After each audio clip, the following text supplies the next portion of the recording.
Rise and shine, United Spirits. Happy Thursday. So, what we're looking at is Reverend Dr. Andrea Earl. She authored the Daily Guides in the Science of Mind magazine for February. With that, happy Black History Month. Oh, Reverend Dr. Andrea Earl, this is so beautiful. Black history is American history, full stop. My intent this month is to share how Black history is filled with how I got over stories, the success story of oppressed people. So these are so great. I'm going to go through so that you see each one. Read them at your leisure, okay? This is February 1st. Black history is American history. February 2nd, and so it began. I am willing to know the truth. February 3rd, trek into darkness. I am ready and willing to see. A new origin story.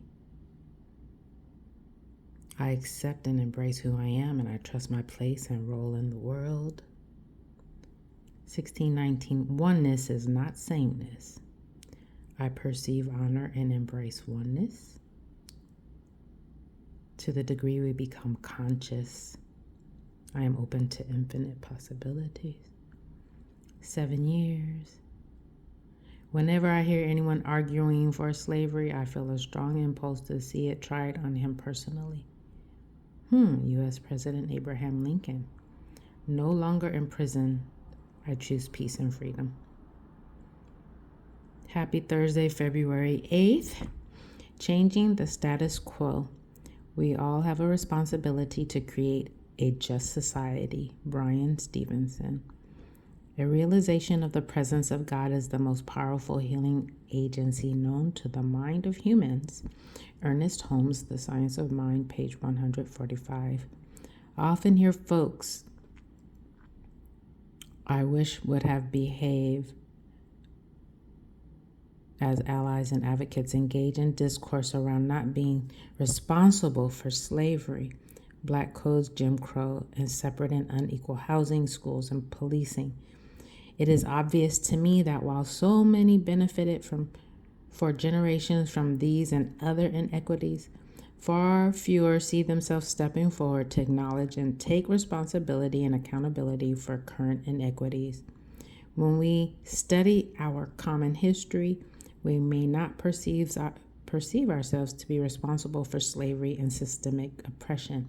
However, we are all accountable for setting right the truth of our past and working to create a just and fair future. This is a call out to everyone in divine discomfort, everyone with a heart for freedom, justice, and equality. There is a higher calling for us to be and do from an intention of freedom, peace, justice, and equality for all.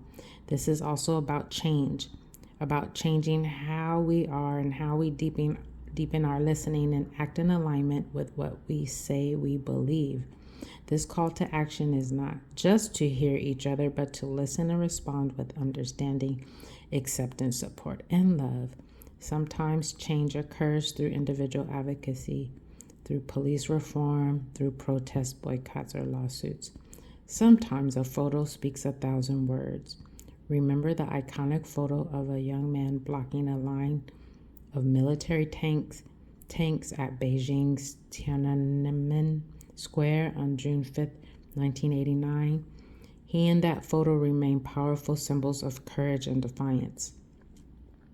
If our intention is to change the status quo, we need more allies, advocates, and co-conspirators to demonstrate commitment, clarity, and courage in defying our current oppressive models. I listen and respond with understanding, acceptance, support, and love. I listen and respond with understanding, acceptance, support, and love. I listen and respond with understanding, acceptance, support, and love.